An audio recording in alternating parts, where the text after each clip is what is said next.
lot of dancing. I want you to keep them feet moving. I'm going to make sure there ain't no malingering in this crowd. You hear that? That's an order.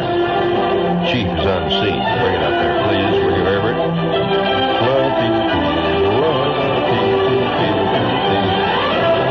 Yes, once in a generation the voice arrives that speaks for all men. Now here he is, the star of our show, and the voice of the generation of marchers towards the great sea of eternity. And now, here he is, the star of our show. Here he is. Hello, gang.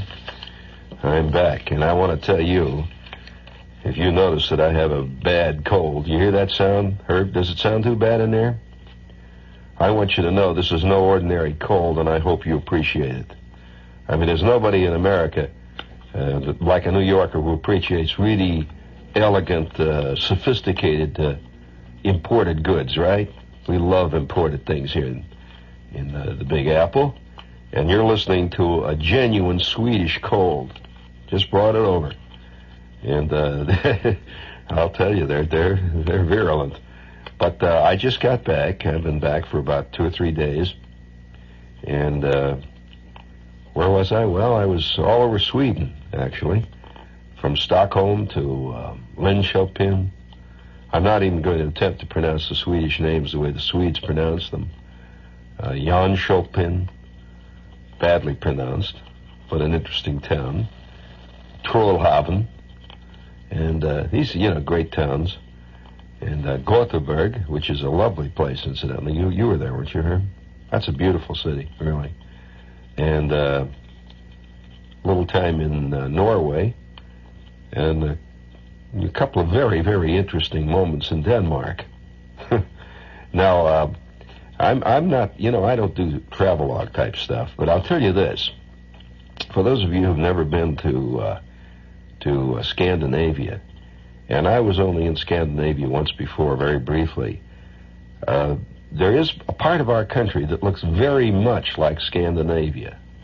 And if you've ever been in the upper area of Minnesota, upper Minnesota, up around places like, Bemidji, up north to International Falls, it looks almost exactly, at least from the air, it looks like Minnesota, Sweden. It looks just about like that. Now, when you fly in the case of the flight that I took, you fly into first Norway. You land at a small town in Norway, and as you come in over the coast of Norway, about 7 o'clock, maybe 6:30 in the morning, I don't think there's a more beautiful approach from the sea anywhere in the world than that flight that as you come in from the Atlantic, and you begin to see these very small islands. There are a few very rugged, completely bare islands that are kind of flung out to sea from the Norwegian coast. And as you come slanting in and make that big left-hand turn as he comes into the pattern in this little airport on the coast of Norway, it is one of the most spectacular scenes, probably this side of flying into Juneau, Alaska. It's just magnificent, green, and Norway is a completely felicitous country, at least what I saw of Norway, and from the times I've spent in Norway, just a great country. Now, Sweden is another thing. Historically, you could get into a lot of fights about Sweden. And many people do. So this doesn't work, huh? Yeah. Oh, listening is. Excuse me if I blew virus out of your Japanese transistor radio in your direction. Now, of course, if you have a high fidelity radio, you have a higher chance of getting a cold. You know that, because most of the filterable virus are in the higher frequencies. In case you're curious, if you have a good tweeter there, you'll already be sick. But like many countries, especially Sweden is a country that if you have any sense of history, and many people in America, unfortunately, history is a thing that many people don't read. They simply are not interested in history. They don't know about history, and they're They're not involved in it. And if they do read history, generally it's the history of the Napoleonic Wars. This is the kind of stuff we're brought up on in high school and college. We're brought up on the Punic Wars. We read a great deal about the Civil War. But not many people read contemporary history. For example, what was the position of Sweden during World War II? That's a pretty fascinating subject, and especially if you ask a Norwegian about it. So, so you find a lot of contradictory things in all the countries, and if you have an ear to history, you can hear those little ringing notes. As you probably are aware, there's it's a hard phrase to use. They say anti-American in Sweden. It's something else. It'll have to have another word to define it. Let's say there's an antipathy towards Americans and towards just America in general. And oddly enough, you won't find this in Norway. And the Norwegians, of course, have a great antipathy in many ways towards the Swedes. So wherever you go, there's a push and tug and pull of forces that you can't escape. But to forget all that, you have some very interesting, at least I have some very interesting momentary flashing impressions of countries. For example, some of the best food I've ever had in my life I had in Sweden. Now, you can just, if you love to eat, I'll tell you, Sweden is incredible. In fact, went to a restaurant here about a week ago in a cellar. In fact, a 15th century cellar in Stockholm. Had these old cellars that were really part of the foundation of buildings that go back hundreds of years, and they've done a lot with them. They've painted them and cleaned them and put ancient decorations in them. They're very. Were you in any of those, Herb? Some of those underground places? Well, this particular cellar, I was taken by a group of guys. We all went down at a big table, and they brought out the wine, and that night we had reindeer, but reindeer steaks. This was really a reindeer filet, very finely sliced, with a thin cream truffle sauce. Incredible. I mean, I never was a truffle cuckoo. At no point did I ever, truffle sauce. I mean, that was one of those things, I don't wake up at night, 3 in the morning with an intense desire to have a truffle. But I can only say this, that this particular thing, at that particular time, that particular moment, was almost painfully great. And everyone sits around, and the Swedes are very American in many ways. Maybe it's the fact that we are closely allied. The relationship between the American and the Swede, you don't even feel much like you're in a foreign country when you're in Sweden. In most of the places you go, it's very you have a feeling of familiarity. Now, in Sweden, however, there is one site. I must say this. There's a personal observation. One site. And you know that any of you who've listened to me for any length of time, you know that I've traveled around the world a half dozen times, and I've been in fact, probably in 100 countries around the world. There's one site in Sweden that has to be, well, it is. It's the most unusual site I've ever seen anywhere in the world. Now, by unusual, I mean it stands alone. It's a unique site, truly a unique site. And I'll tell you what it is. It's you probably have heard something about it. I heard about it before I went over there. But the reality of it is beyond what you can conceive. It seems that back in the 17th century, the 1600 some odd years, back in 16 something, Stockholm and Sweden, they were involved in a war that was going on the continent. And a lot of ships were being built in Stockholm. It was a big port at the time. And a lot of shipbuilding was going on there. And they built a ship, this big man of war. It was a first ship of the line. I mean, the Captain Horatio Hornblower thing. I mean, a real ship. Ship of the line, 40 guns. And she was built in Stockholm and completely outfitted, completely stocked. And the crew came aboard this morning. And they arrived. There was 130 of them aboard with their families. That's the strange thing. It was a big celebration. It was a whole big launching of the boat and a dedication of it and a ceremony and the whole business. And the boat was launched, and it moved downstream about a mile, right off Stockholm. Stockholm's on this big estuary there. It's kind of like a big river, brackish water, really. It's not really salt water, nor is it fresh water, but it's quite cold, and that's important to the story. And incidentally, all of Sweden is quite cold. And so as the boat moved down, on the day that it was launched, went downstream about a mile, and they were preparing to disembark some of the family and so forth, when suddenly the boat capsized. It had been loaded wrong. The ballast had been not properly balanced. There was too much weight above water, not enough below, and this ship was completely crewed up and completely outfitted, just turned turtle and sank. Many lives were lost, and the ship went down in fairly shallow water comparatively, maybe 60 feet or so. Dark, very cold, turgid water just sank, and it was gone on its opening day. And the ship remained under the water, under the surface of the estuary there. It stayed there for all these years, hundreds of years. And about 1967 or 66, there was a student, actually a teacher at the University of Stockholm, who was going through old records and stuff. He was writing a history of Stockholm as a seaport, and he came across the story of this ship. And he figured out where it was, where it could be, and they got a couple of skin divers, and they began to dive on it, and they found it. Not only did they find it, but they found it intact.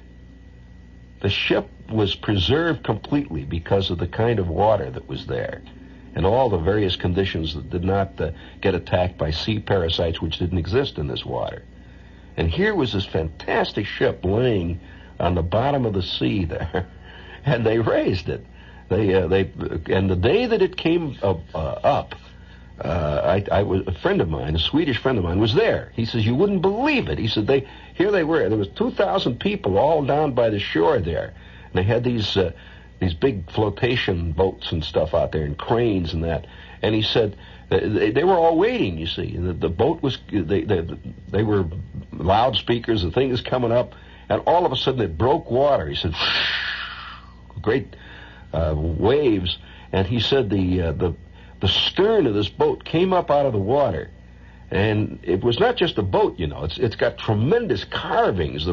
This is a 16th, 17th, yes, I know, this is a 17th century boat, and it's covered with carvings all over, tremendous carvings, gargoyles, and the mythological figures, and great crests and coat of arms. And he said this thing came out of the water.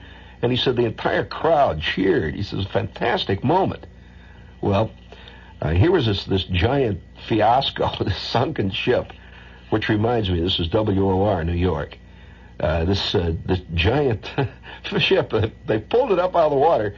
Now, here's the site, though. The site that's just part of the story. Now, the ship, it's called the Vasa. That was its name. It's a name of a royal family in Sweden. It was the Vasa, ship of the line. And when the thing was pulled out of the water, when it was raised, they found all this stuff aboard. It was actually all the stuff. There was in fact even a container of rum that was still sealed aboard this ship. And the diver who pulled this thing out, he opened it up and tried it. He took a swig at his 300-year-old rum. They also found containers of butter that were still there, and in recognizable condition, clothing and all kinds of things. Of course, there were skeletons of the crew. They found all the guns and the whole thing. But now the ship is sitting there. Now, this very minute, tonight, they built on the shore. Right, this is right down on the docks, down on the docks, next to a beautiful park in Stockholm, which incidentally is a lovely city. They've got this very modern building. It's like a big glass slab with a bow that kind of bows down in the middle, and it's a totally enclosed building. There is this building standing on the shore, and you come in on a platform, and they've put the ship up. The ship is standing up inside this building, but it's being sprayed 24 hours a day with a special hot steam spray that just sprays down on this ship, because if the ship dried out, it would obviously crumble. It would no longer be in existence as it is now. And so here's the ship sitting all entirely, and it's huge. It's just staggering, the size of it. That's the first thing that throws you. The thing is about 300 and some odd feet long. It's a big ship for starters, and it has a tremendous hull that goes deep down because it drew a lot of water. Tremendous round hull, about 4 or 5 decks. This thing towers above you, but the curious sense of it being alive is a strange feeling. You don't think of things that it's not like a museum piece. It's like it's there, and it is there. And all the while, this water is spraying all over it and running down the sides of it. And the Swedes walk around and look at it, and there's a curious, eerie thing. It's the only thing that I can think of that remotely approaches it, and that same eerie feeling is quite possibly the pyramids in Egypt. It's about the only thing I can think of in the world. Angkor Wat is a little like that too, in the Far East. But this sense of just being alive is eerie. Now that's one side. And did you see this ship when you were over there? Because you really missed a curious sight. It's if you go to Stockholm and you don't see this thing, you're really missing one of the most unusual sights in the world. Before we go any further, do you have that book find spot?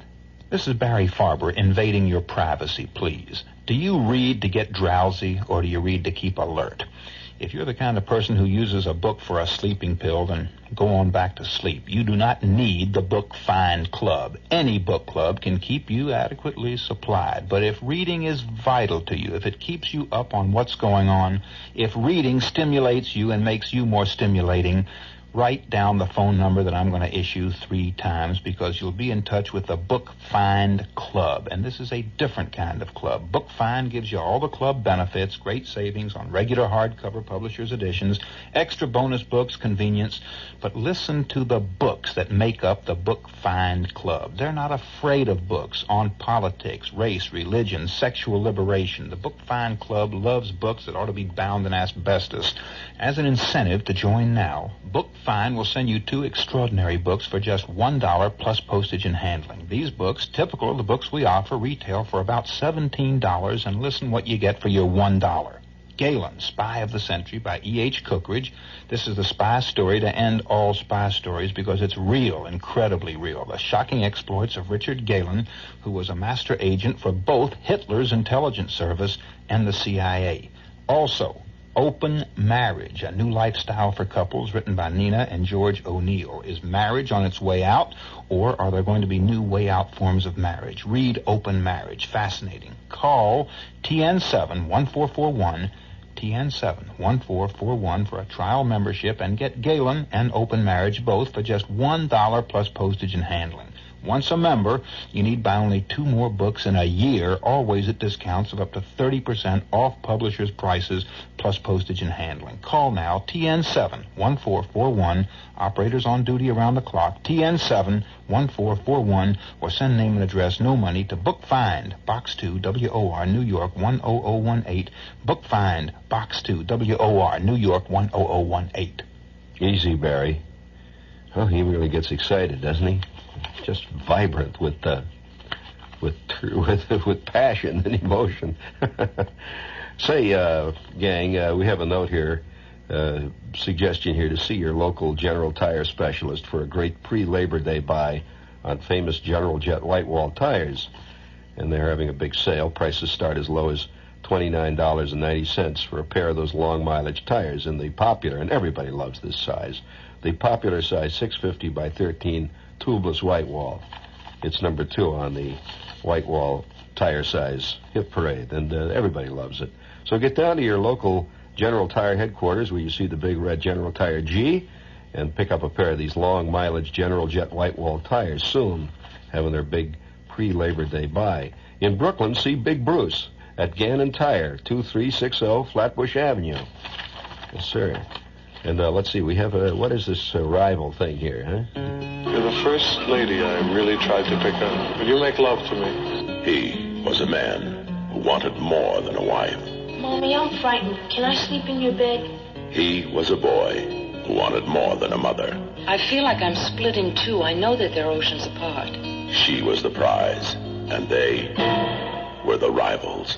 Do you love me, Mommy? If you want, I'll start having nightmares so I can cuddle up at night with you, huh? And I'll start pulling the bits. Mommy, I'm frightened. Can I sleep in your bed? Please, shut up! Engaged in a desperate struggle. He's hung up on me. Well, yeah, maybe you're hung up on him. They would do anything to win her, and they would stop at nothing. You can't have your mother this way, Jamie. Joseph E. Levine presents Krishna Shaw's Rivals, starring Joan Hackett, Robert Klein, and Scott Jacoby. Rivals from Avco Embassy Pictures. Rated R. Under 17, not admitted without parent. Gee, it sounds like a fun picture. See The Rival now at the Cinema One Theater, 60th Street on 3rd Avenue. It's very exciting. Sounds like a takeoff on one of our most recent crimes here in New York. Oh, man, it's getting wilder by the minute.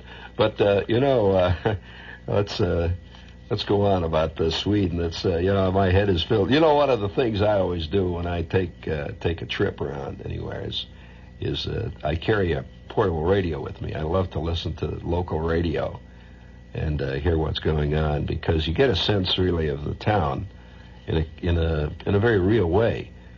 And most people who travel don't seem to do this. I don't know why, but they just don't. And they would get a lot out of a town if they simply turned down in the morning and hear what's going on. For example, in Stockholm now, in fact, all over Sweden, believe me, Harry James is alive and well on the Stockholm radio. Turning on the radio, there's a curious sense of like going back through a time machine. And you hear record after record of curiously dated American music. Like, for example, I actually heard the Andrews Sisters. Yeah, that's right. And not presented as, now let's go down memory lane, but this is a contemporary thing, and on come the Andrews Sisters. And I couldn't believe it. It's early morning. I've got the radio on, and one of the big things on Swedish morning radio is a guy that does exercises. And he does them in Swedish, of course, with music behind him. Now, Swedish itself is a kind of an amusing-sounding language. If you've ever heard Swedish spoken, it sounds like somebody's playing a tape recorder backward at the wrong speed. And so he's going along with the music, and the music, he goes,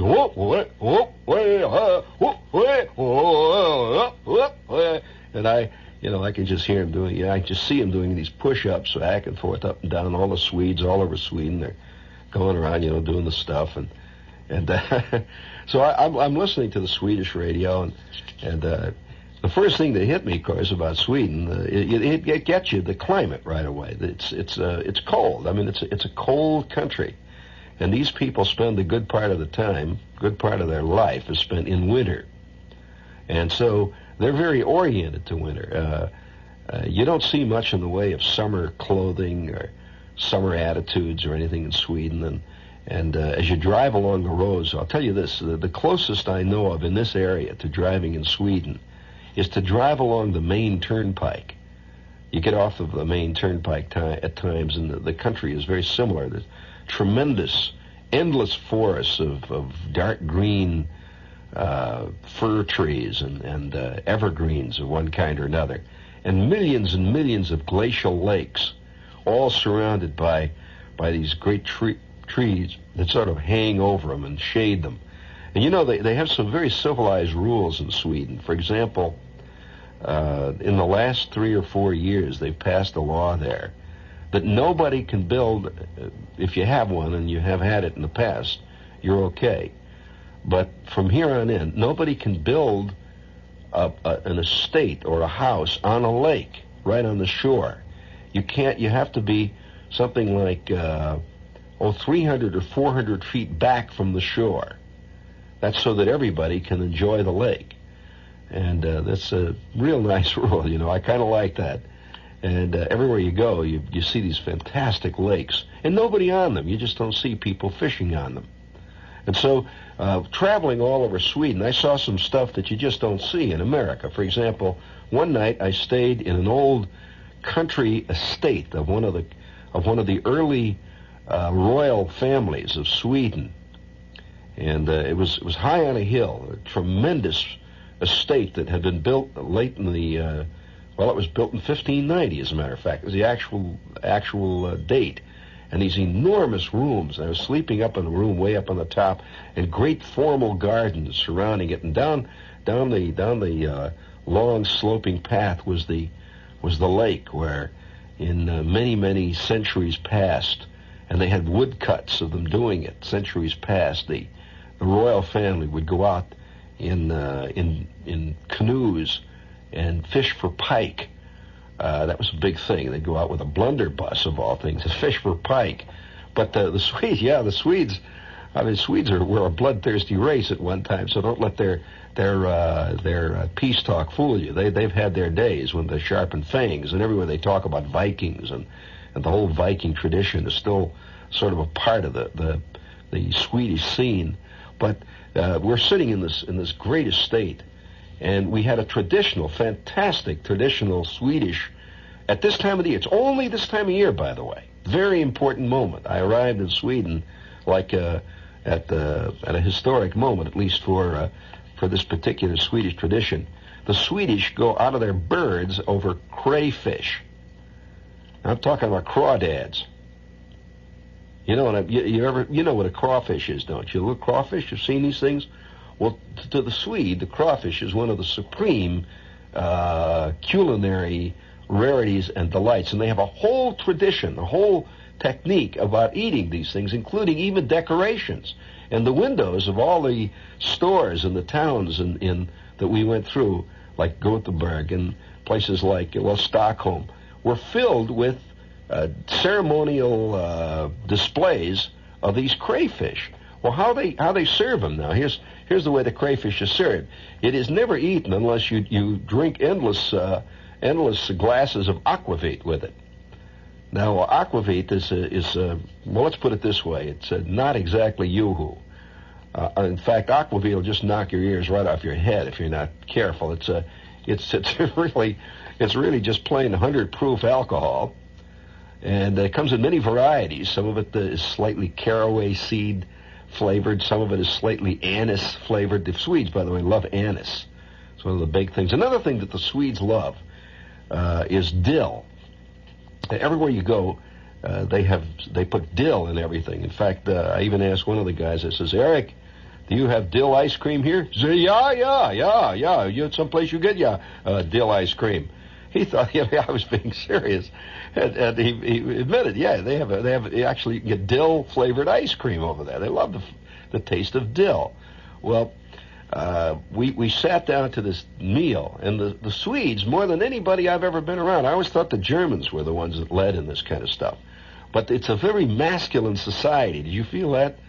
It's very, very masculine. I mean, and the women and the men, there's a kind of a division. I don't know. It's a very masculine society. So all the men sit down, the women serve them, and they bring in these great big plates of bright red crawfish. Now, crawfish, if you've never seen a crawfish, some places in the country they call them crawdads, but they look like little tiny lobsters with the way they look.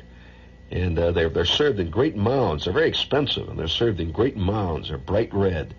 After they're cooked, of course, on these big platters they bring in. They bring in the bottles of aquavit, and you eat them with this Swedish brot, this round, very hard rye. It's something like rye crisp, but there's about 15 varieties of that. You get very attuned to this kind of stuff.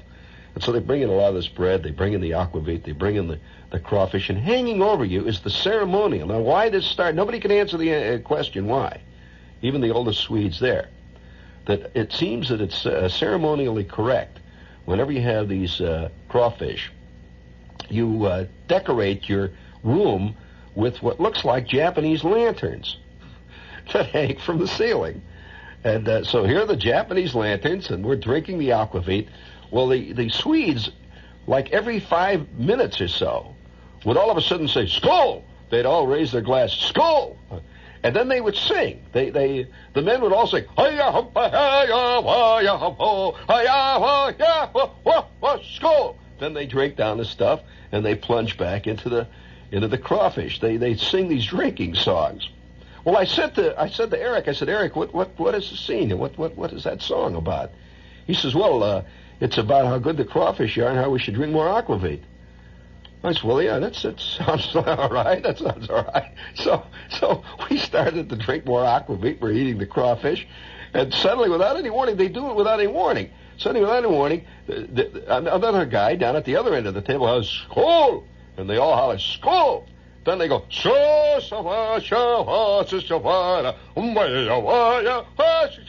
they sing another song, completely different song. So I said, gee, that was a nice one, Eric. What was that one about? He said, well, that's a traditional song. It's about how you should drink more aquavit and eat more bread.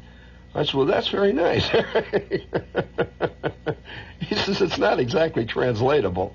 Well, by the way, the Eric I was with was a fascinating guy. He's a very famous man, if you know anything about racing. In fact, he's probably the most famous rally driver to ever come out of rally driving. Fascinating guy, tremendous shoulders, and very straight, cold blue eye, and a man of well, I've been around a lot of people in my time, but I've rarely been around anybody who just radiates steel nerves. His name is Eric Erickson, and probably the most famous rally driver to ever drive out of Europe. You've probably heard of him. Well, Eric, as a matter of fact, was a two-time winner of the Monte Carlo Rally. And do you remember an incident that happened a few years back where he drove for Saab? He drives these fast racing Saabs. An incident that occurred a couple years back when a car that was leading the East African Safari, which is a great rugged rally across East Africa, was hit by and charged by a warthog and put out of action. Well, this was Eric. And I said to Eric, what happened? He said, well, there's 2 a.m, I'm driving along. We're going 115 miles an hour when all of a sudden out of the brush, he says, there's a black.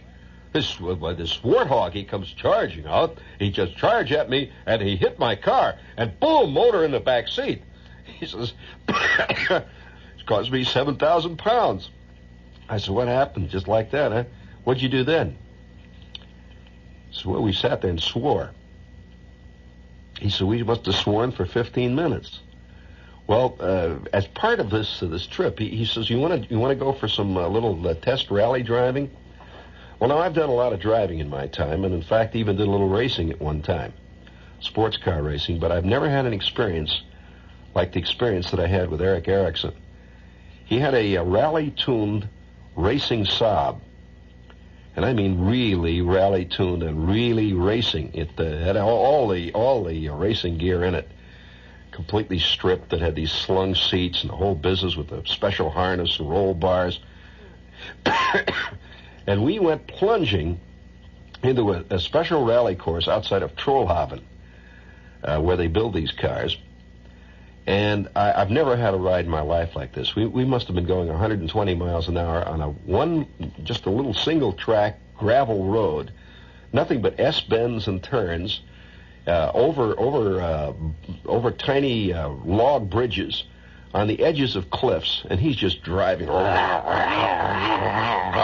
And I'm hanging in there, and my helmet is bobbing on my head. And he gets out and he says, you good, you ride good.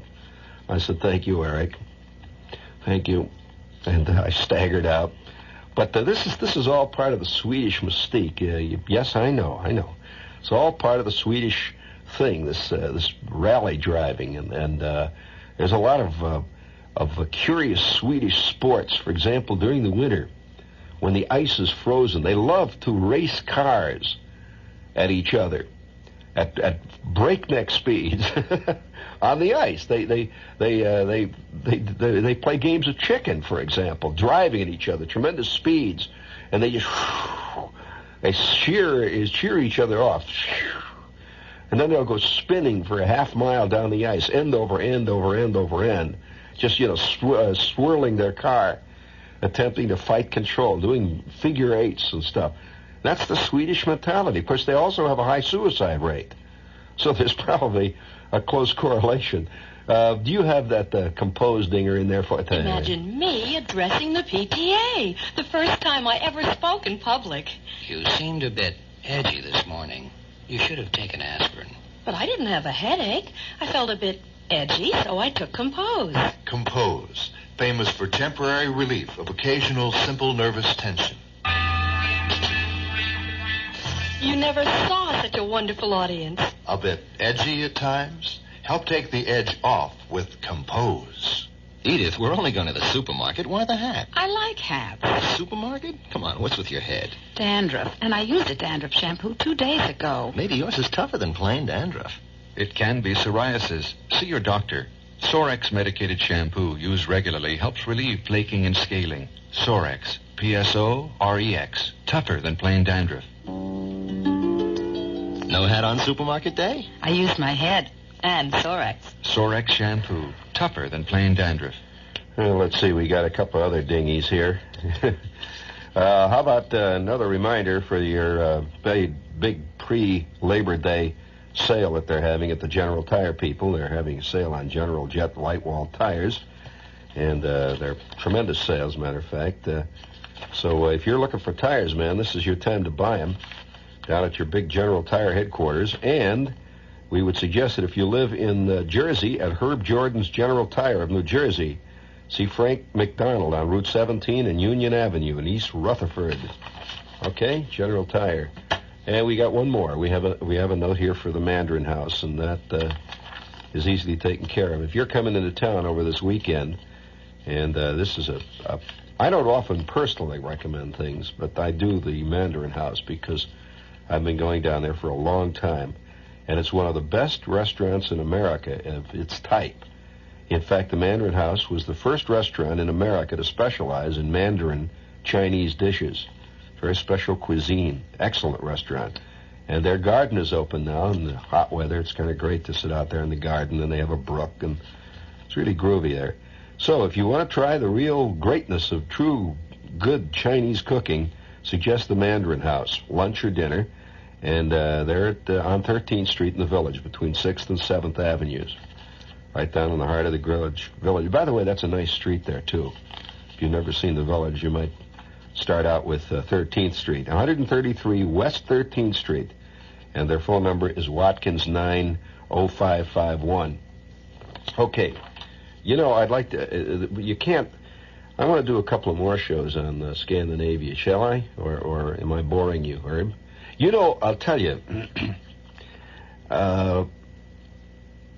there's no country that you can come back from if you're an experienced traveler. Now, an experienced traveler, there's a big difference between a traveler and a tourist.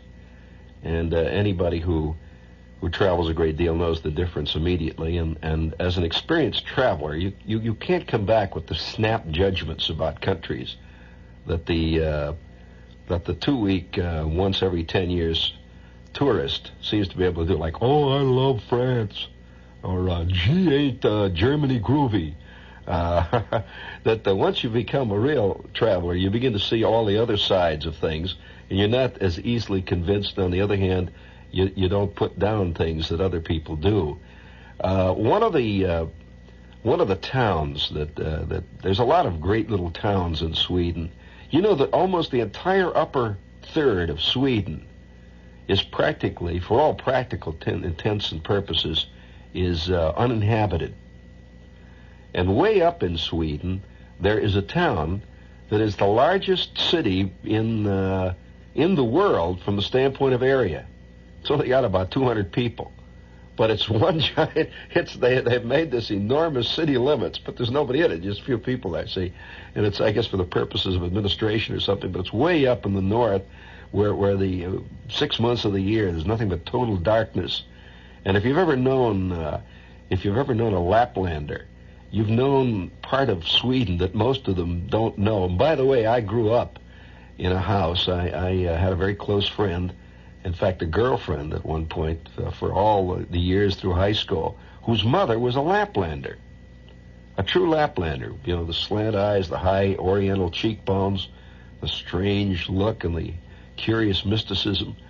And all the Swedes were fascinated by the fact that and none of the Swedes had ever had it.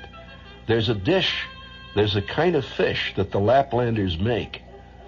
Literally translated, it means rotten fish. And they literally do eat rotten fish. They take herring or perch or some fish, small fish like that, and they put it out in the compost heap and let it get rotten for about 6 months. Dig it up, and they put a few spices on it, and that's a great delicacy. Well, I've actually had it. Well, the Swedes were fascinated that I'd had this. I told them about it. And, of course, immediately you get to be part of the scene then, you know, when you admit that you've eaten something. In fact, I heard that this stuff was so smelly in certain parts of Sweden that you have to get a special permit to open a can of this stuff. I mean, it just fumigates the whole neighborhood, and people run screaming into the streets. Well, I kid you not, friend. Well, tomorrow night I'd like to tell you about Trollhaven.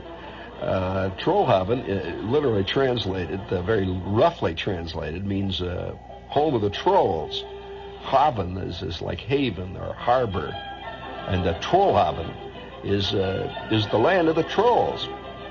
And you can understand, if you've ever read any of the legends of the trolls, you can understand why those legends come completely out of the land of that area, the kind of geographical area, the great hills and the roaring streams and the curious remoteness and the mysterious dark skies of Trollhaven and the water flowing into the green lakes there. You know, 5 minutes there and I could see people with fins running around collecting tolls.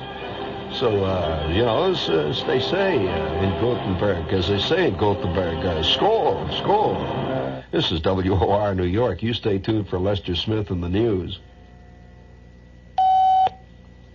This is the news in detail on the hour from the WOR newsroom. Quang Tri City fighting goes on. Today, North Vietnamese soldiers attacked South Vietnamese Marine positions in the city with an estimated 2,000 artillery rounds fired at the Saigon forces. In a day's fighting, the Saigon military